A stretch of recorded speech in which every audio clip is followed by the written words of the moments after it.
Avvallari aytishardi, birovni ustidan kulmagin, 40 kundan keyin seni boshingga ham tushishi mumkin deb.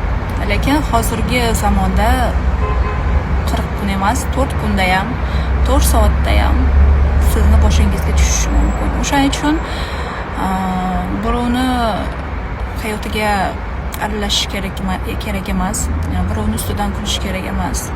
Men hech qachon bunaqa bo'lmayman, menda hech qachon bunaqa narsa uchramaydi, men bilan bunaqa hodisa ro'y bermaydi deb katta ketish kerak emas. Va birovni kamsitish ham kerak emas. Bu eng katta xatoyingiz. O'shaning uchun birovni ko'rib fikr qil, birini ko'rib shukr qil deyishgan. Atrofni kuzatib, o'rganib, o'zingizni